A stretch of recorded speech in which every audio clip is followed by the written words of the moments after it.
नाही, बारसकरचा आमचा आम्ही माहितच नाही, संबंधच नाही आमचा त्यांचा. हो.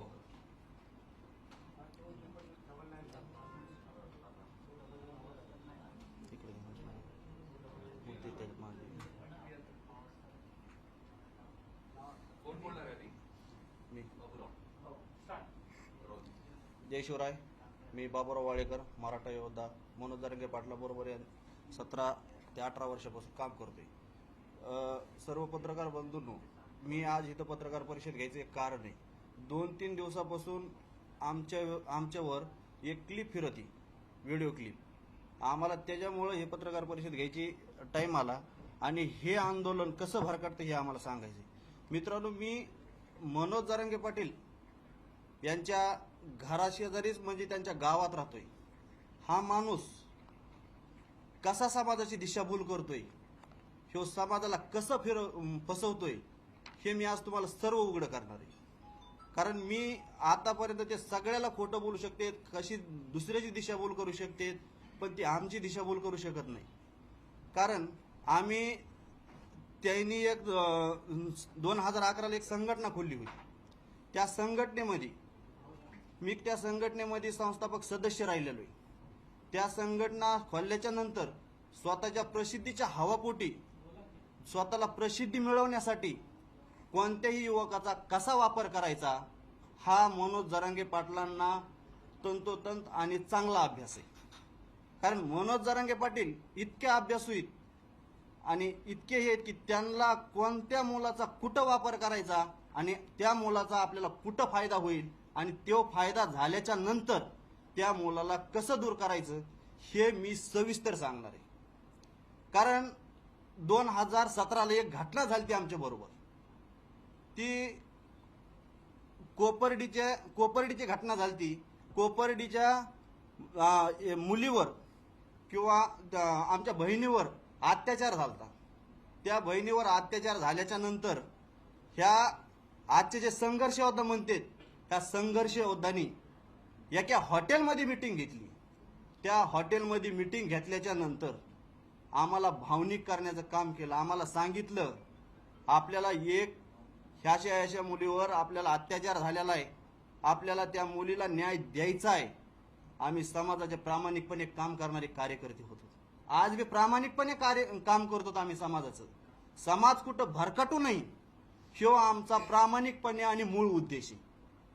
आजचं आंदोलन कारण त्यावेळेस आम्ही सांगतो त्या कोपर्डीच्या मुलीवर अन्याय झाल्याच्या नंतर आम्हाला सांगितलं की आपल्याला त्या मुलीला न्याय द्यायचा आहे.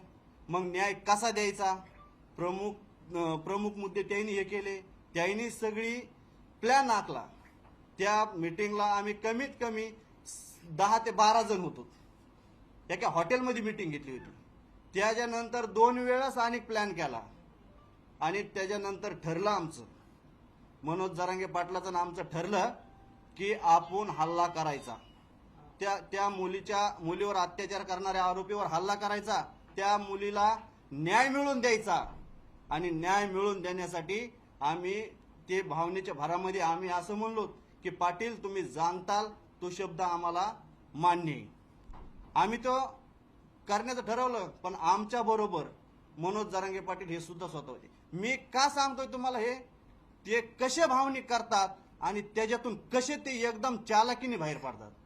मी तुम्हाला एक सांगतोय कारण का त्यांनी आम्हाला सांगितलं त्या मुलीवर त्या आरोपीवर हल्ला करायचा. आम्हाला तिथून मडीला आणलं, मडीच्या रेस्ट हाऊसलाच ठेवलं. तिथून सांगितलं तिथं जे आमचे 10-12 जण होते त्याच्यातून काही गळाले. कारण कोर्टामध्ये कोणत्याही न्यायालयाच्या आवारामध्ये जर एखादं मॅटर जर करायचं म्हणलं तर कुणी बी घाबरणार. पण आमच्यावर समाजाचा इतका प्रभाव होता आणि आम्हाला काहीतरी आपण ह्या समाजामध्ये जन्माला आलो तर आम्हाला काहीतरी द्यायचं हे म्हणून आम्ही करीत होतो. म्हणून आम्हाला सांगितलं की आता कुणीच नाही तर मी आणि तुम्ही 4 जण म्हणजे कोण, मी एक, हा गणेश खुने, अमोल खुने आणि राजेंद्र जराड. राजेंद्र जराड तर असा माणूस होता, तो नोकरीला होता सर. त्या व्यंकेश कंपनीमध्ये त्याला 50,000 पगार होता. त्यांना मनोज जरांगे पाटलांनी काय सांगितलं माहिती, राजू तू जर हे केलंस ना तुला 50,000ची काय 1 लाखाची नोकरी लावून देईल. तुझं भवितव्य मी घडीन. आणि राजूला समाजाच्या भावनेमध्ये त्याच्या भावना त्याला म्हणजे असं हे करून त्याला हे केलं आणि त्याला राजी केलं. आम्ही 4 जण आलो. मनोज जरांगे पाटील आले, मडीपर्यंत आले. मडीमधून ह्याच्यामध्ये आलो आम्ही अहमदनगर कोर्टामध्ये. अहमदनगर कोर्टामध्ये आल्याच्या नंतर आमचा प्लॅन ठरला, त्या पद्धतीत आम्ही राहिलो. आम्ही 4 जणच्या वेगवेगळ्या साईडला थांबलो. मनोज जरांगे पाटील एका ठिकाणी थांबले. मग तुम्ही समाजाची प्रामाणिकपणे काम करतात ना. तुम्ही काय म्हणले, मी समाजाला कधीच धोका देणार नाही. जरांगे पाटील ऐका, मी तुम्हाला सत्य घटना सांगतोय आणि तुम्हाला जर मुद्दे हे खोडवता येत असले तर खोडून दाखवा. तुम्ही काय सांगितलं, आपण 5 जण आहेत. जरांगे पाटील, तुम्ही ज्या दिवशी आपला हल्ला करायचा ठरवला होता, आम्ही 4 जणांनी हल्ला केला आणि तुम्ही समाजासाठी काम करणारे शिवबा संघटनेचे संस्थापक अध्यक्ष त्या कोपर्डी अहमदनगरच्या कोर्टामधून पळ काढला आणि गावाकडे गेलात. तुम्ही संस्थापक अध्यक्ष ना.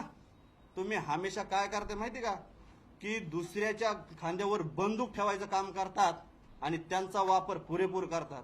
त्यांनी तर आज पत्रकार परिषदेमध्ये सिद्ध केलंय की माझ्यावर कोणताही गुन्हा नाही, फक्त 420चाच गुन्हा आहे. आणि 420चा गुन्हा का झाला, मी तुम्हाला आज परत हे सांगतो. 420चा गुन्हा फक्त एक झाला, ते बी फक्त एका माणसाला फसवल्यामुळं.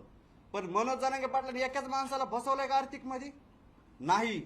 मनोज जरांगे पाटलांनी कमीत कमी 10-12 जणांचे अख्खे संसार उद्ध्वस्त केले. मी त्यांचे नावासकट सांगून देतो. मनोज जरांगे पाटील, एक दिवस असा होता की मनोज जरांगे पाटलाला जर बाथरूमला जरी जायचं असलं ना, तरी एक मुलगा त्याच्यासाठी डबा घेऊन जायचा. डबा त्या मुलाचा इतका प्रामाणिकपणे त्यांच्यावर जीव लावलेला माणसाला आज बर्बाद केलाय आणि तो आज लोकांच्या इथं कामाला सालानी. मनोज जरांगे पाटील, तुम्ही अशी संसार उद्ध्वस्त केलेली. का तुम्ही केलं हे? तुम्ही सांगता ना मी प्रामाणिकपणे समाजाशी काम करतो.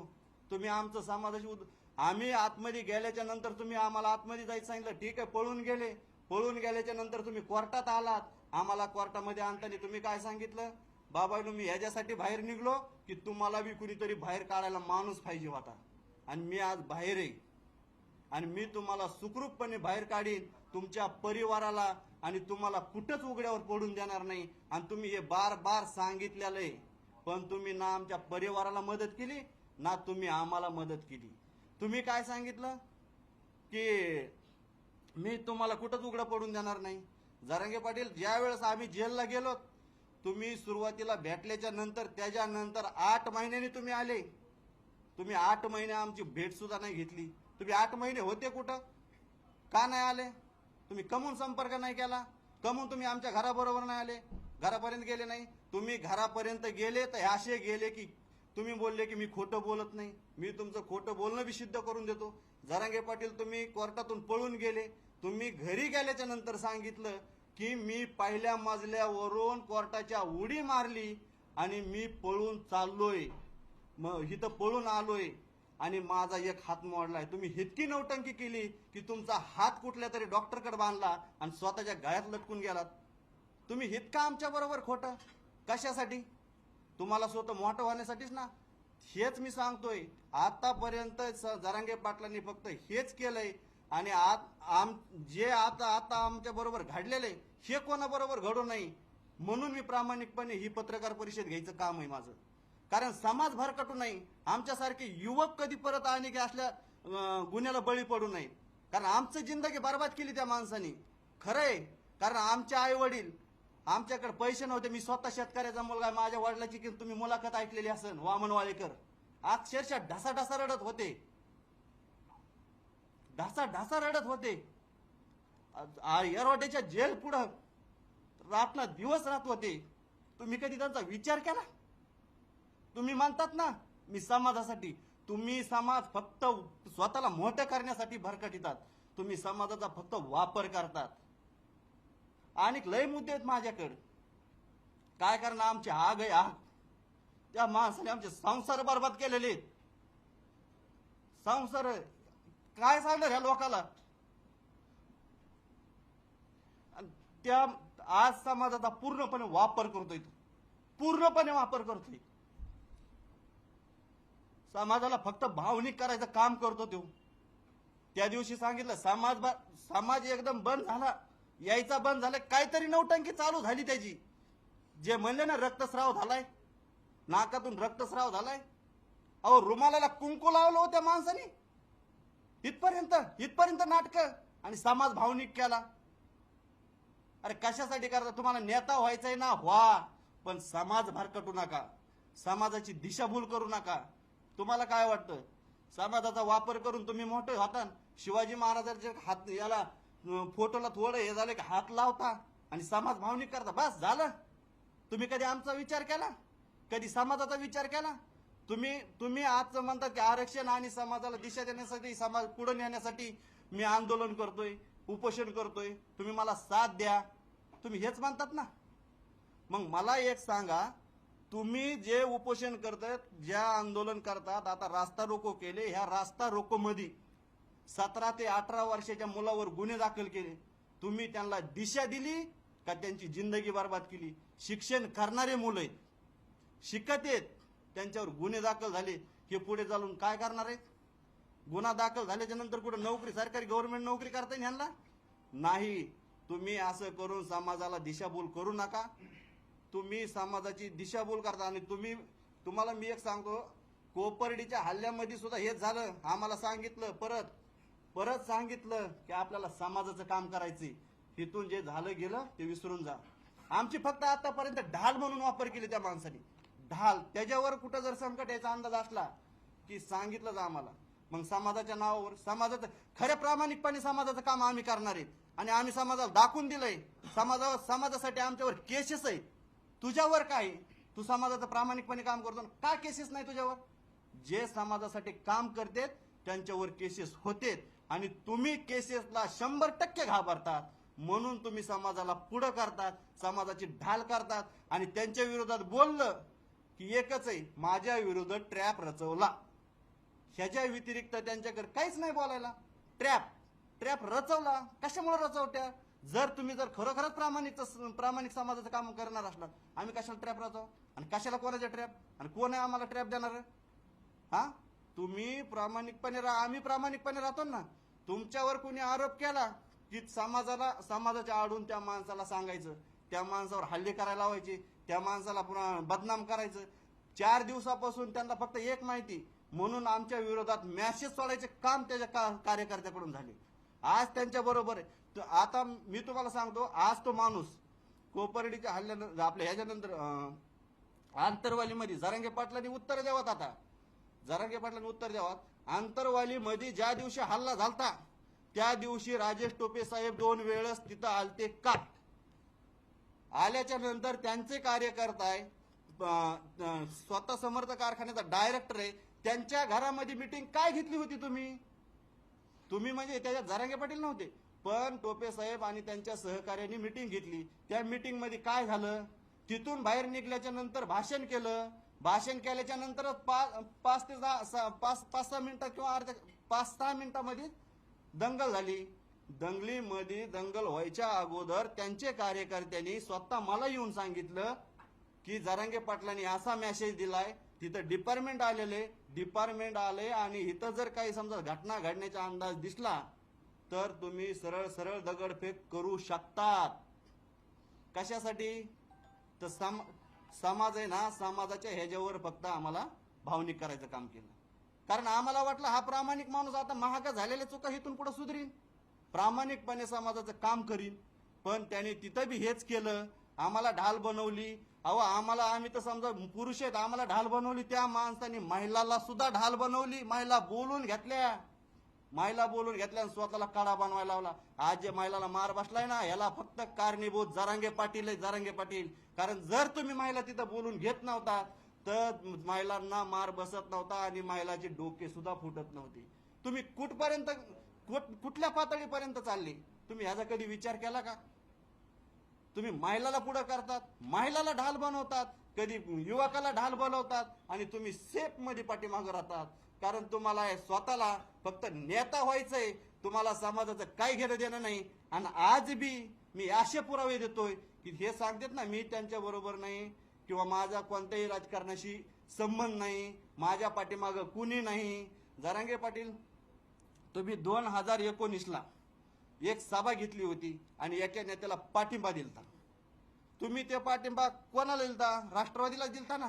आम्हाला सांगितलं होतं. तुम्ही तेव्हापासून राष्ट्रवादीचंच काम करतात. आज बी तुमच्या आंदोलनामध्ये जितकेही लोक आहेत, जितकेही लोक, कुणी असा एक बी माणूस दाखवा की इतर पक्षाचा आहे, टोटल राष्ट्रवादीचे, टोटल राष्ट्रवादीचे. त्यांचा आजपर्यंतचा इतिहास आहे. जितके बी आंदोलन झाले तेवढे राष्ट्रवादीच्याच गावात झाले. तुम्ही का दुसऱ्या गावामध्ये आंदोलन घेऊ शकले नाही?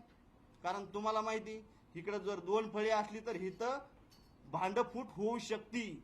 म्हणून तुम्ही फक्त राष्ट्रवादीच्याच गावात आंदोलन केले. तुम्ही राष्ट्रवादीला सपोर्ट करतात आणि तुमच्या पाठीमाग मी 100% पुराव्यानिशी सांगतो की शरद पवार साहेबांनी आणि टोपे साहेबांनीच हात दिलेला आहे आणि तुम्ही त्याच्याशिवाय इथपर्यंत पोहोचू शकत नाही. तुम्ही फक्त समाजाची ढाल करता आणि समाजाचा वापर करून घेता. मित्रांनो,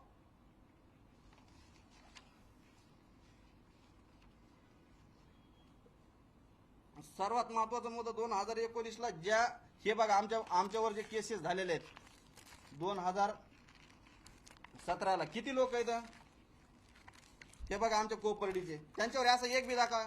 आम्हाला स्वतः त्या कोपर्डीच्या केसमध्ये 5 वर्ष शिक्षा आहे. 5 वर्षे शिक्षेमध्ये आम्हाला जामीन नाही.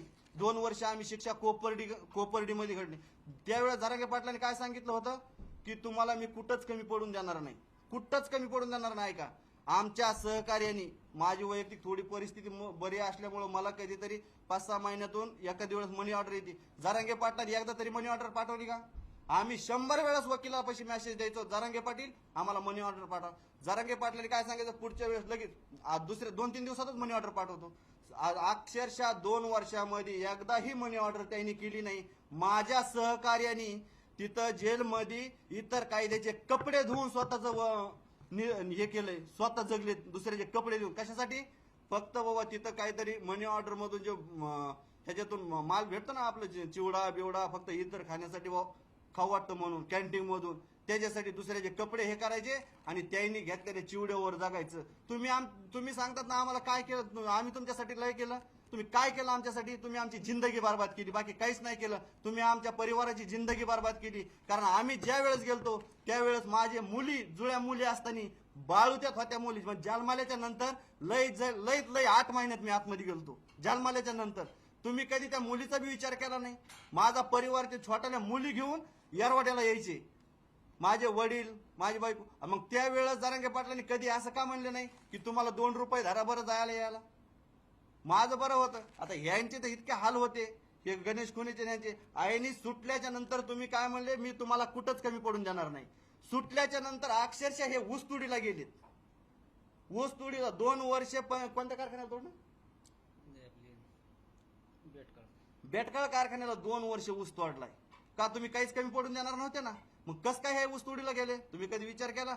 आणि सुटल्याच्या नंतर, सुटून आल्याच्या नंतर त्या माणसाने आजपर्यंत बी आम्हाला कधी हे विचारलं नाही की तुमच्या केसचं झालंय काय, तुमची केस ओपन झाली का, तुमची केस कुठपर्यंत आली, हायकोर्टामध्ये चालू आहे का, वकील लावायचेत का, हितपर्यंत आजपर्यंत बी कधी त्यांनी खुलासा केलेला नाही. मग ते काम कोणाचं आहे? जरांगे पाटलाचं आहे का नाही? आम्ही तुमच्यासाठी मॅटर केलं, आम्ही शिवबा संघटनेसाठी मॅटर केलं. तुमचं नाव कुठंतरी मोठं हो ही तुमची अपेक्षा होती आणि म्हणून आम्ही मॅटर केलं. आम्हाला आतमध्ये जायच्या अगोदर सांगितलं, हरीश साळवे सारखे वकील लावले. हरीश साळवे सारखे आपल्यासाठी इतकी वकिलाची प्रचंड मोठी टीम आहे की तुम्ही काही जरी केलं तरी तुम्ही 8 दिवसाच्या पुढे थांबणार नाही. भैय्यूजी महाराजांनी सांगितलं, आम्हाला असं सांगायचे की भैय्यूजी महाराजांनी सांगितलं की हायकोर्टचे आणि सुप्रीम कोर्टचे जज सुद्धा माझे शिष्य आहेत आणि तुम्हाला कुठलीच तकलीफ होणार नाही. अरे तुम्ही खोटं तरी किती बोलता? आणि त्याच्यानंतर आम्हाला वकील द्यायला वकील सापडणार. आमच्या संघटनेच्या वकिलांनी पुन्हा आमचे केस लढवली, प्रामाणिकपणे केस लढवली. पुन्हा सांगतात की मी 2 एकर जमीन विकली का काय, त्यांची म्हणते जमीन विकली. कोणासाठी विकली जमीन? तुम्ही मेसेज फिरवता की त्या मुलाला सोडायसाठी जमीन विकली. तुम्ही कोणाला दिले पैसे ती जमीन विकून? आम्हाला तर तुम्ही सेशनला जे केस लढलेत ते वकिलाचे मी नाव सांगतो, त्यांनी फ्रीमध्ये केस लढलेत. तवले साहेब, वाजिद खान साहेब, गणेश मस्के साहेब हे फ्रीमध्ये केस लढलेत आणि तुम्ही पैसे दिले कोणाला? तुम्ही खोटं बोलायचं एक प्रमाण असतं, कोणतं बी प्रमाण असतं का नाही? तुम्ही इतकं खोटं बोलतात आणि समाजाची इतकी दिशाभूल करतात आणि समाजाला इतकं भरकवतात. आज बी आंदोलनात हेच झालं, काल बी आंदोलनात तेच झालं आणि इथून पुढे बी मी एक सांगतोय की समाजाला आणि समाजाच्या युवकाला ह्या माणसावर कोणताच विश्वास ठेवू नका, कारण आम्ही त्याच्यातून गेलेलोय. आता आम्हाला माहिती कुणी काही म्हणतंय का, आणि काही असे समाजाचे लोक बीत ना, अरे तुम्हाला कमीत कमी प्रामाणिक माणूस तरी ओळखावं. किती भावनिक किती करायचं आणि किती भावनिक व्हायचं हे बी आपल्याला कळायला पाहिजे. समाजाला दिशा द्यायची, समाजासाठी काय करायचं आणि काय नाही करायचं हे तरी कळतं का समाजामध्ये. आता तुम्हाला मी एक सांगतो, एक नेता आहे. आता हे बघा, ह्याच्यामध्ये आता हे पोरांचे गुन्हे दाखल झालेले किती मुलं आहेत हे बघा. ह्या मुलावर गुन्हे दाखल झालेले आंतरवालीमध्ये. आता ह्या मुलाचे गुन्हे जर महागारी नाही झाले तर ह्या मुलाच्या जिंदग्या बरबाद झाल्या का नाही? ह्या मुलाला कोण होणार आहे? आणि हे काय म्हणतात की गुन्हे महागारी घ्या. गुन्हे महागार सरकार कसं घेत नाही? तुम्ही घ्या लावा, सरकारला गुन्हे महागारी घ्यायला लावा. तुम्ही नुसतं वैयक्तिक बोलता, पण त्याचं तुम्ही फक्त बसून राहता तिथं उभे करता गुन्हे महागारी घ्या. आणि त्याच्यासाठी हालचाल करा, देवेंद्र फडणवीस साहेबाकडे या, मुख्यमंत्र्याकडे या, सरकारच्या हातपाया पडा हातपाया. तुम्ही झुकतच नाहीत. अरे झुका कुठंतरी झुका, जर समाजाचं भलं होत असेल तर. तुम्हाला समाजाच्या भल्याचं तुम्हाला काहीच घेणं देणं नाही पडलं. तुम्हाला फक्त काय करायचंय, मी कसा मोठा होईन आणि मी कसा राज्याचा नेता होईन, एवढंच फक्त तुम्हाला जमलंय आजपर्यंत. आणि आजपर्यंत तुम्ही फक्त तेच केलेलं आहे. म्हणून मी प्रामाणिकपणे सांगतोय की समाजाला बाबा तुम्ही ह्याच्या बळीच पडू नका, कारण आम्ही जे भोगले, मीच नाही, तुम्हाला सांगतो राजेंद्र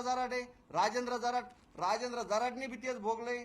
आम्हाला सुटल्याच नंतर परत आणि दुसरं एक सांगतो, आम्हाला एवढं सांगितलं की तुम्ही जर बाहेर आले तर तुम्हाला मी 1 इंच बी दुरावा देणार नाही. 1 इंच बी. ज्या एसटीत मी बसन त्या एसटीच्या पुढच्या सीटावर तुम्ही 4 जण असता. ते सीट गेलं, एसटी गेली, स्वतःला प्रसिद्धी मिळाली. अरे हे कुठे 4 हे बी विचारलं नाही. तुम्ही इथपर्यंत गेलं. आणि तुम्हाला मी एक सांगतो, हे बघा, तुम्ही जे म्हणतात ना हा माणूस राष्ट्रवादीचा नाही, हे घ्या पुरावा. राष्ट्रवादीचा नाही ना, हे काय केलंय तुम्ही, कशासाठी बसलेले? 2019चा पाठिंबा राष्ट्रवादीला.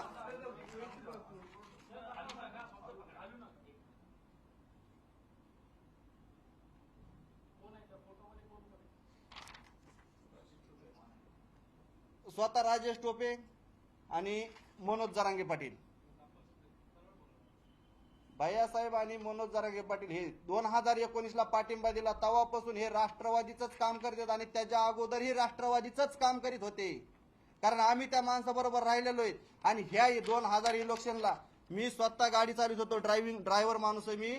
पुण्याला गाडीवर चालवत असताना मला सांगितलं की आपल्याला राष्ट्रवादीचं काम करायचंय आणि तू इथं ये आणि तुम्हाला काही कुठं कमी पडून देणार नाही, तुम्हाला फायली काढून देईल, हे करीन ते करीन, तुला गाडी चालवायची गरज पडणार नाही. आणि त्याच्यानंतर आम्ही येऊन स्वतः घनसावंगीमध्ये सभा घेतली, यांची पाठिंब्याला सभा लावली. आणि सभा झाल्याच्या नंतर आम्हाला कुठलेच मन हे बी विचारलं नाही. आणि हे महाशय राजेश भाया टोपे साहेब यांच्या कंटिन्यू संपर्कात राहिले आणि आम्हाला वाऱ्यावर सोडून दिलं. आज बी तेच होणार आहे, इथून पुढे बी तेच होणार आहे. आज जे आंतरवालीमध्ये बी जे आहेत यांची बी तीच दशा आहे आणि तीच दिशा आहे. आणि जे आज आलेले आहेत हे काय प्रामाणिक नाही, जे आज हे जे आहेत त्यांच्याबरोबर आज आहेत ते टोटल राष्ट्रवादीचे, टोटल मी सिद्ध करतो. कारण एवढ्याले मूक मोर्चे झाले, कधी ते झेंडा घेऊन नाही आले, कधी मोर्चामध्ये नाही आले, कोणत्या मराठा चळवळीमध्ये नाही आले. आणि तुम्हाला आजच एवढा कस का अचानक पुळका आला? तुम्ही कधीतरी एखाद्या वेळा समाजामध्ये यायचं होतं ना, समाजाचं कोणतं तरी कामाला. अरे तुम्ही समाजाच्या शिवजयंतीच्या स्टेजवर कधी नाही आले आणि आज तुम्ही समाजासाठी इतकं भांडता. कस काय भांडता? तुम्ही भांडलं पाहिजे पण पहिल्यापासून. आणि जर आता जर तुम्ही खरोखरच प्रामाणिकपणे काम करीत असलात तर इथून पुढेही समाजासाठी तेवढंच प्रामाणिकपणे काम करा. जर तुम्हाला वाटत असेल तर मी प्रामाणिकपणे आम्ही त्यांच्या बाजूचे काम करतो. त्यांच्या बरोबर आजची जी टीम आहे ती फक्त राष्ट्रवादीचे पंचायत समिती सदस्य, जेवढे राष्ट्रवादी ग्रामपंचायत सदस्य, सरपंच हे असेच लोक आहेत आणि इतर कोणीही नाही. आणि फक्त त्याच्यामध्ये एक आंतरवालीचा सरपंच आहे, तो एक फक्त इतर पक्षाचा आहे.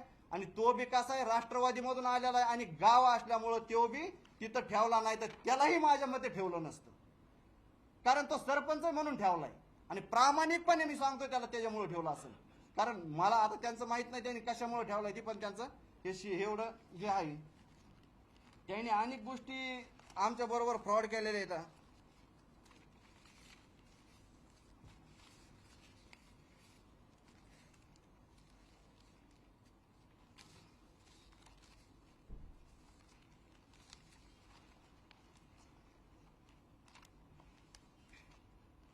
तुम्ही तिघे कोंबडीचे जे आरोपी होते त्या तिघांवरती जो हमला झाला होता तुम्ही तिघे त्या मुलाला- मी हा गणेश खुने, राजेंद्र दराड हा गावाकडे आणि अमोल खुने हा बी गावाकडे.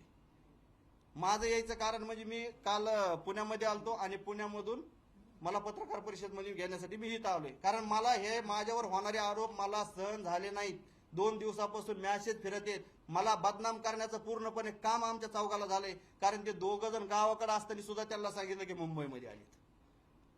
म्हणून हे पत्रकार परिषद मधून सांगतोय मी की खरं कोण आणि खोटं कोण, आणि समाजाने बी ओळखून घेतलं पाहिजे. आणि ह्याच्या व्यतिरिक्त बी जर पुढच्या वेळेस जर झालंच ह्या 2-3 दिवसात, तर ह्याच्यापेक्षा बी भयानक खुलाशी मी तुम्हाला देईन. भयानक म्हणजे वेळेव आणि फुटे सकट देईन तुम्हाला. कुणी कोणत्या टोलनाक्यावर काय केलं, कुणी कोणत्या हॉटेलवर काय केलं, संभाजीनगरला काय झालं, हे मी अख्खचे अख्खं मटेरियल तुम्हाला देईन.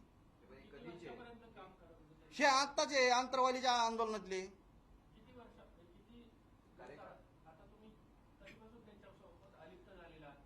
मी कमीत कमी 2 महिने झाला अलिप्त आहे. 2 महिन्यापासून माझा एक व्हिडिओ व्हायरल झालेला आहे. मी म्हणजे ते मुंबईला येताना, आणि तो व्हिडिओ व्हायरल करायचं बी एक कारण होतं. तुम्ही समाजासाठी करतात म्हणतात ना, महाकाळा फाट्यावर जरांगे पाटील येत असताना ऍक्सिडेंट झाला आणि त्याच्यात एक युवक गेला. युवक गेल्याच्या नंतर जरांगे पाटील तिकडे थोडंही डोक्याला म्हणजे बघायला गेले नाही. सरळ कावड्याच्या माळा घालून आणि रुमाल टाकून पब्लिक मध्ये फक्त असे हातवारे करीत निघत होते. तुम्हाला जर समाजाची कळकळ असते ना, तुम्ही त्या युवकाकडे गेले असते. तो युवक कोणत्या कास्टचा होता, कोणत्या ह्याचा मला काही घेणं देणं नाही होता. म्हणजे झालेली घटनेकडे तुम्ही जर माणुसकी म्हणून जर बघितलं असतं, माणुसकी, जात सोडून द्या, जातीच्या पलीकडे बी एक माणुसकी, आणि ती माणुसकी तुम्हाला दाखवण्याचं तिथं एक वेळ आणि टायमिंग होता, तो सुद्धा तुम्हाला करता नाही आला. तुम्ही फक्त हारतुरे केले, आणि हारतुऱ्यासाठी हा माणूस भुकेलेला आहे, भुकेलेला. तुम्ही आरक्षणासाठी म्हणता, तुम्ही ज्या गेलेल्या 102 का 103 युवक गेले त्या मराठा आंदोलनासाठी, तुम्ही त्यांना किती जणांना भेटायला गेले? ज्यांना भेटायला गेले, ज्या गावात भेटायला गेले त्या गावात तुम्ही सत्कार करून घेतले. नेमकं तुम्ही सत्काराला गेलते का त्या युवकाला भेट गेलते? शिव बी आम्हाला एक प्रश्न आहे ना, त्या युवकाला भेटायला गेलते का तुम्ही सत्काराला गेलते? तुम्हाला जर खरोखर समाजाची जर कळकळ असते तर तुम्ही सत्कार घेतलेच नसते. कारण त्या गावात एक शोककळा पसरलेली असताना तुम्ही तिथं सत्कार स्वीकारले. सत्कार म्हणजे तुम्ही किती प्रामाणिक आहे समाजाशी हे कळतंय ना आम्हाला बी. फडणवीसांवरती जरांगे पाटील यांनी जे आरोप केलेले आहेत त्याच्याबद्दल तुम्हाला काय वाटतं? ते वैयक्तिक त्यांचा प्रश्न आहे, मला काय. त्यांना जे काय वाटत असेल त्याच्यामुळे आरोप करीत असतील, किंवा त्यांच्या पाठीमागं कोणीतरी राजकारणी असेल सांगायला ह्यांना टार्गेट करा. आजच्या पत्रकार परिषदेमध्ये मी तुम्हाला सांगतो, त्यांनी जितके बी आरोप केले तेवढे कोणते नेते आहेत? फक्त इतर पक्षाची. राष्ट्रवादीच्या एकही नेत्यावर त्यांनी आरोप केलेला नाही. एक बस. गोष्ट, आता तुम्ही त्याच्यासोबत इतके वर्ष राहिले, पण आताच का त्याच्यावर आरोप करताय? म्हणजे नेमकं कारण की आताच आरोप करणार त्याच्यावर? 17 वर्ष तुम्ही त्याच्यासोबत असं म्हणतात, मग आताच का आरोप केला त्याच्यावर? मी तुम्हाला सांगतोय ना, समाज भरकटायला लागला, समाजाचा वापर करायला लागलेत ती. तुम्हाला तेव्हा पण कोपर्डीपासून तुमचे आरोप होत गेले, पण आताच तुम्ही स्पष्टीकरण देता त्याच्यावर. आतापर्यंत आम्हाला असं वाटलं की कुठंतरी हे स्टॉप होईल, कुठंतरी समाजाची दिशाभूल करायचा थांबन, त्याची दिशाभूल करायचीच थांबाना. म्हणून आम्हाला वेळ आली सांगायची, समाज भरकटू नाही, समाजावर पुन्हा आणि अशी कुठली अशी वेळ येऊ नये आमच्यासारखी, म्हणून बोललो. थांबतो. जय शिवराय. जय शिवराय. फक्त व्हिडिओ घेऊ.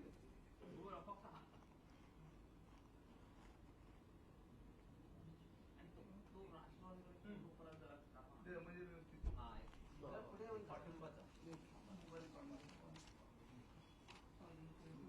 मोबाईल काढून घेतो.